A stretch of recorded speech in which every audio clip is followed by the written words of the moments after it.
So, Sean, you have a question about investigation, Mm-hmm. and you specifically about the body. But before we start with the body, let's cover the issue about the satipatthana. That when we talk about investigation, we talk about all four of the satipatthana. Uh, the word patana actually means the footing or the foundations. Okay. So you can say then that everything about you, all of the stuff that supports you, no self, everything, is the body, the feelings, the mind, and the mental objects that you have. All of these need to be investigated.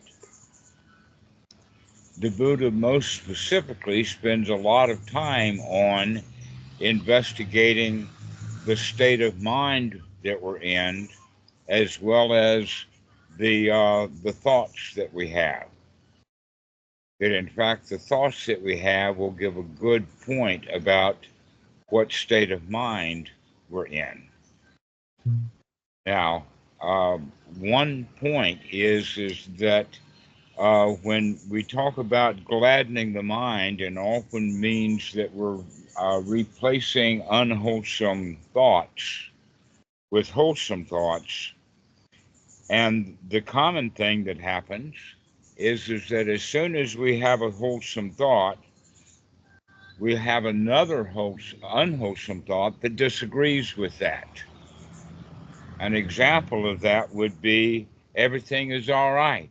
And then the thought will be, no, everything is not all right. All right.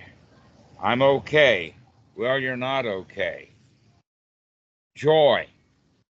Let me have joy. And then the next thought will be, this is not enough joy.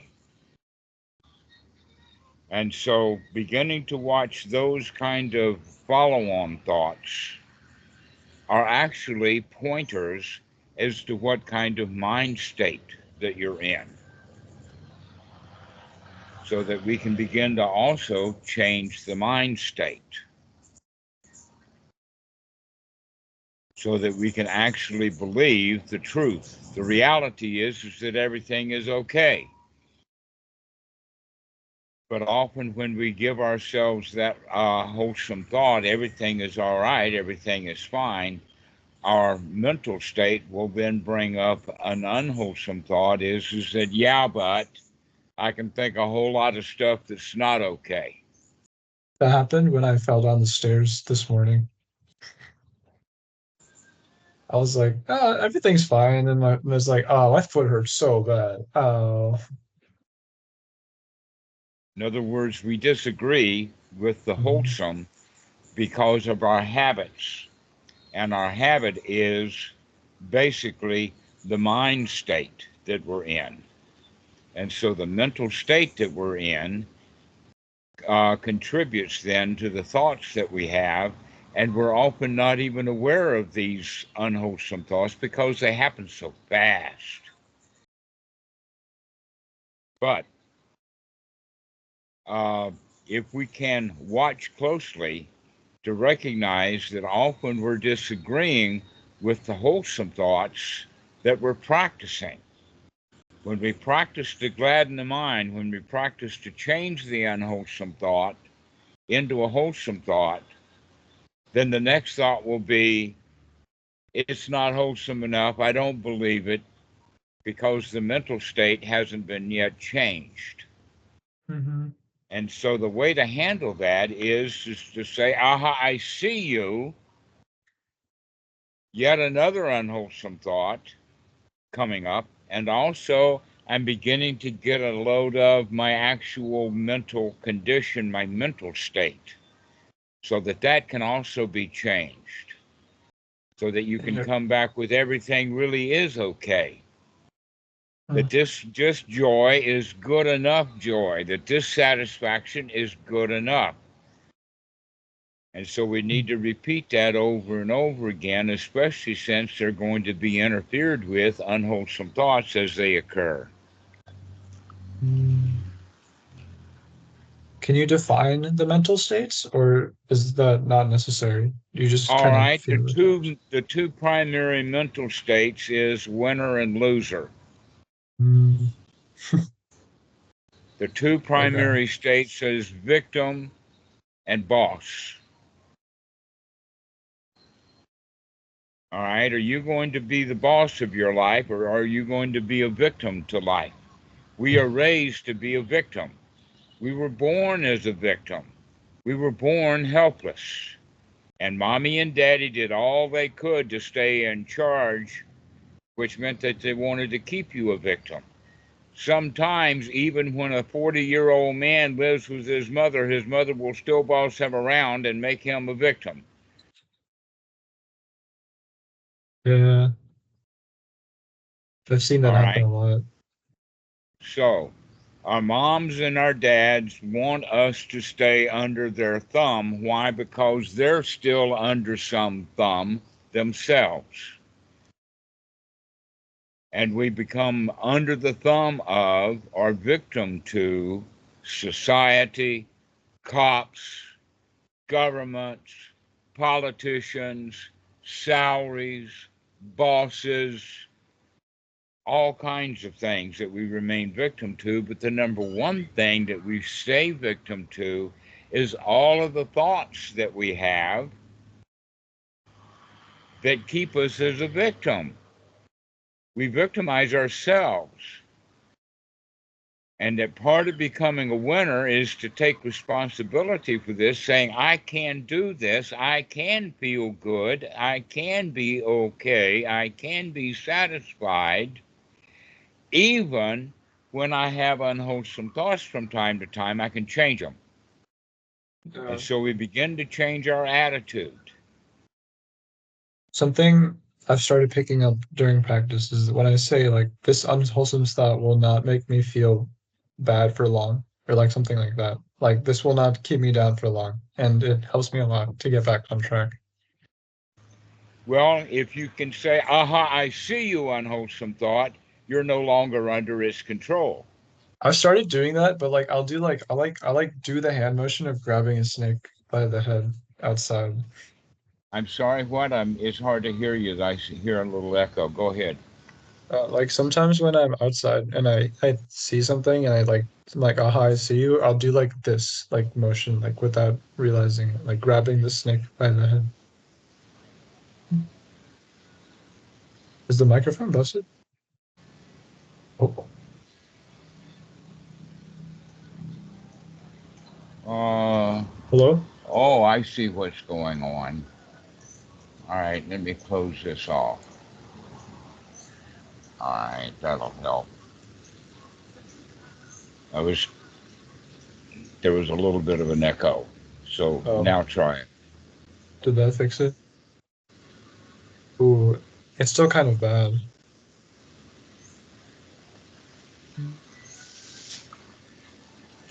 I'm listening.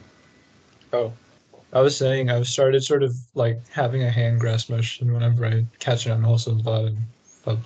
It's like a reflex. Yes, it's an absolute reflex. Mm. Why? Because the habit is there on automatic pilot, and that we have to kind of rewire the circuitry over and over and over again. Basically, what's really happening at the scientific level is that we're creating new neurons and neurological pathways and letting the old neurological pathways become unused so that we don't go down that path anymore. Mm. But this takes practice, often constant practice. One way that I say it is that when people sit for meditation for 1 hour a day, that whole hour, they're not having wholesome thoughts. They have hindrances. And then for the next 23 hours, they're in solid hindrances and unwholesome thoughts. On top of that, they have been in the habit of having unwholesome thoughts for more than 20 years if they're over 20. Mm. So the odds are stacked against you in your own mind. But with changing our attitude of, never mind, this is against me. I can do this. All right. So now we can start, if you can understand that much, that the odds are against us, but we can practice over and over and over again. We can practice having wholesome thoughts. We can practice building the skill of mindfulness so that we can, or actually the better way is to go back to the Pali word of sati, which means that we can remember to look. If we can remember to look, then we can see it and make a change to it. And by doing so, we can change those neurological pathways.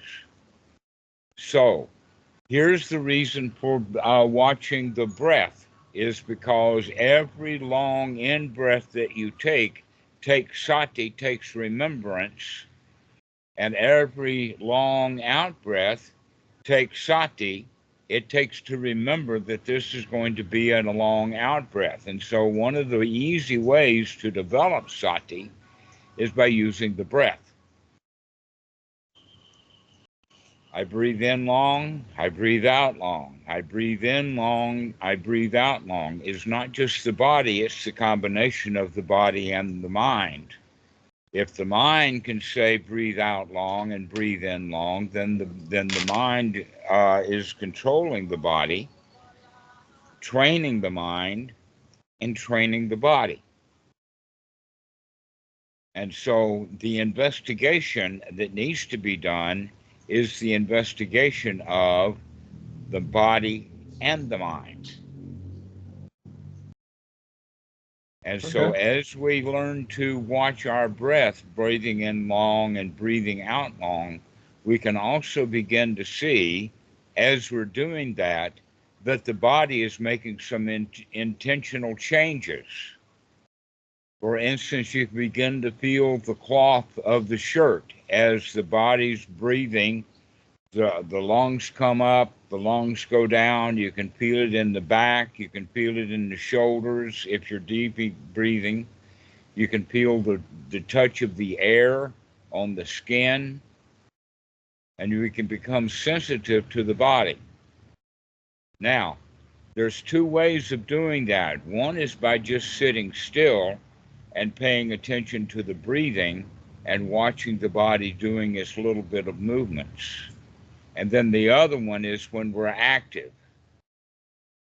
Like, for instance, you just laid back in the chair. Do you feel the chair now on your back Yes. after you changed it? All right.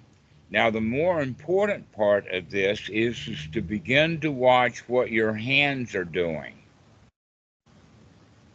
Putting our hands to our face, holding our hands, touching, reaching, grabbing.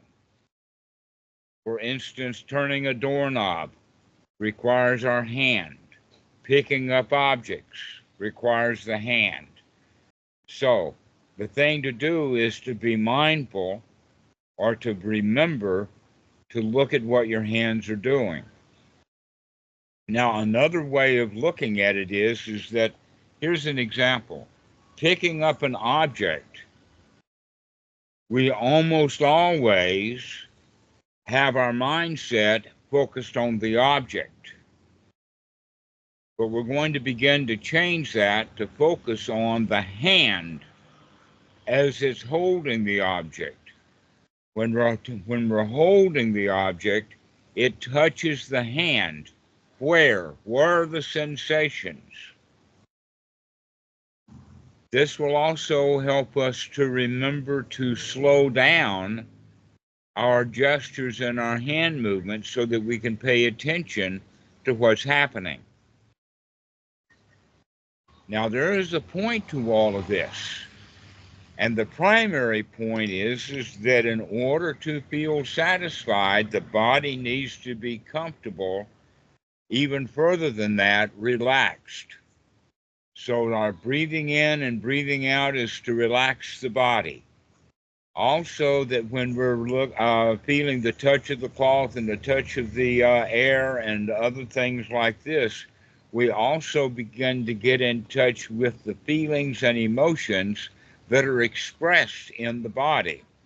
An example of that is anxiety is a bodily function.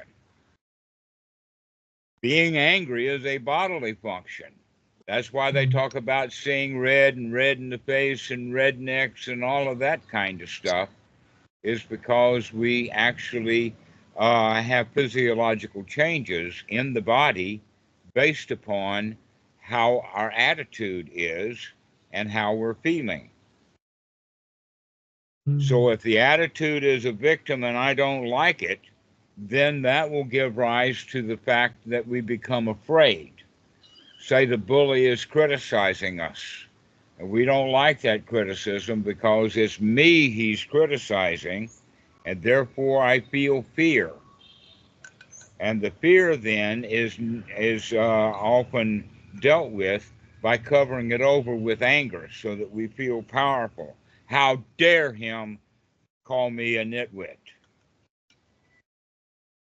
Where in fact he's not calling you a nitwit, he's just trying to say nitwit to anybody who comes around. Because he doesn't feel good, he wants to feel better by making himself better than other people. Oh. So if we can see it that way, then we can recognize, oh, there's no reason for me to feel afraid. But if I do feel afraid, do I feel that fear in the body? Do I feel the tension? Do I feel the frustration? Look at what your hands do when you're frustrated.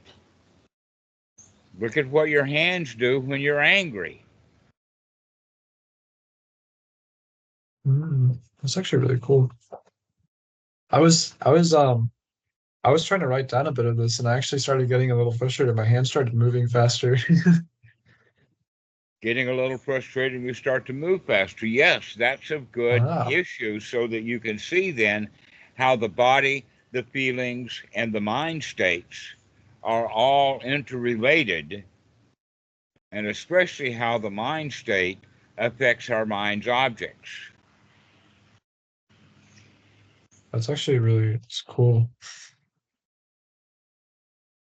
And so this is why we're actually going to be intentionally paying attention to what the body is doing, because that's a good method of way of seeing what's going on as way as our attitude. Another one is to watch your speech. Look at the kind of words that we use. If we're using words like try or hard or work, then we can see that there is frustration built into that. There is the feeling of not liking it, often the feeling of fear.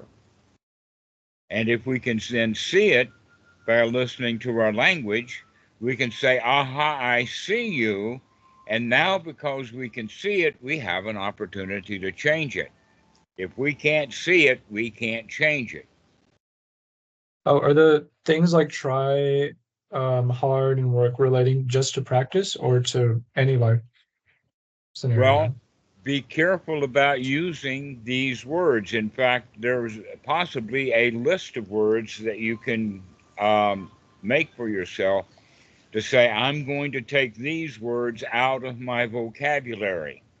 Not going to use these words unless I know specifically that I'm using those words.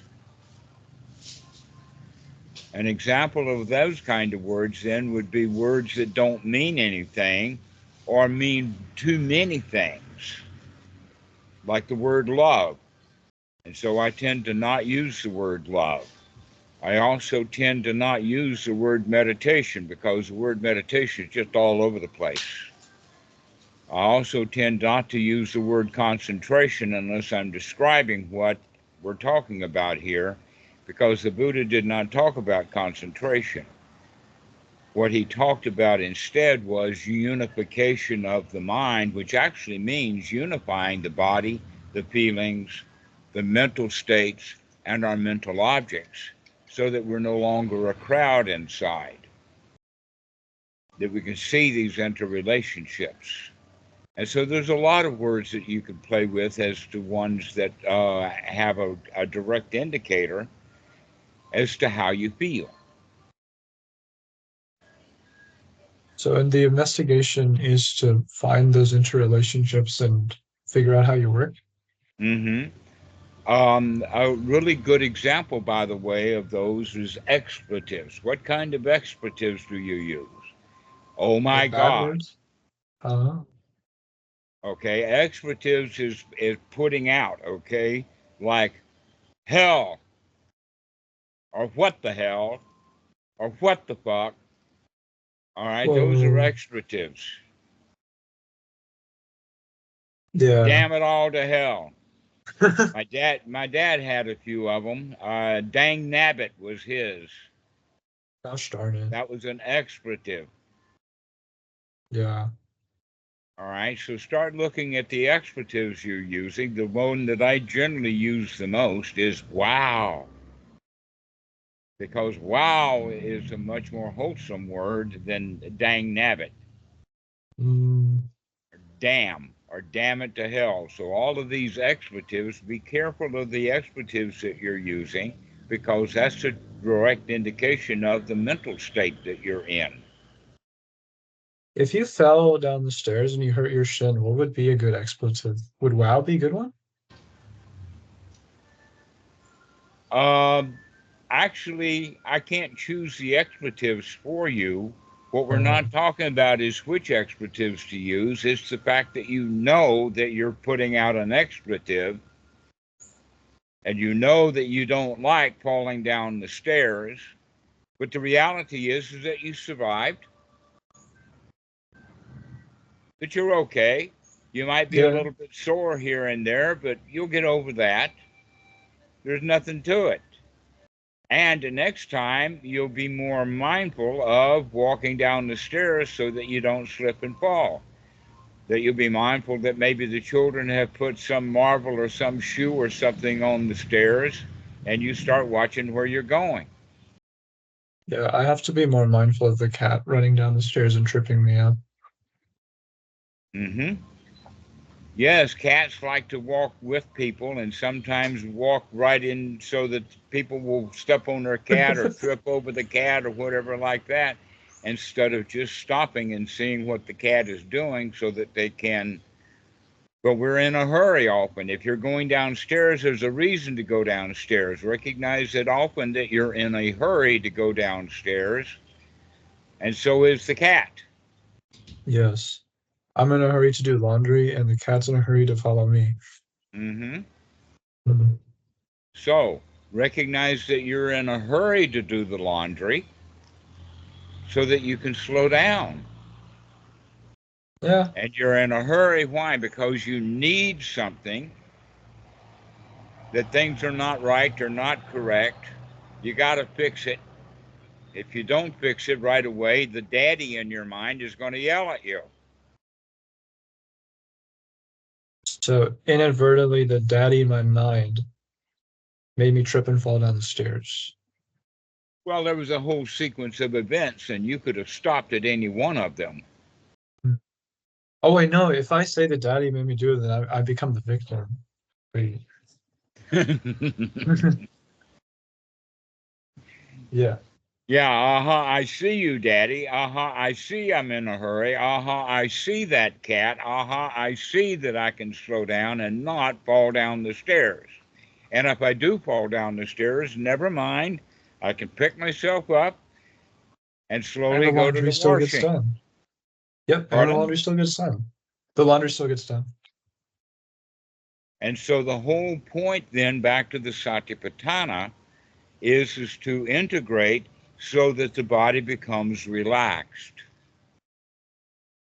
If you can have the body relaxed, have the mind in a state of contentment where you're feeling satisfied, when there's no hindrances, when you can apply the mind and sustain it on that joy and on that satisfaction, that's the goal of the Buddha.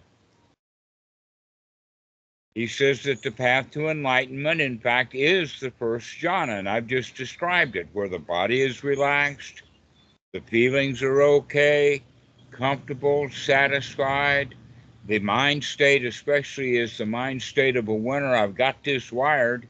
And then the thoughts that we have are going to be wholesome thoughts because we trained ourselves that way.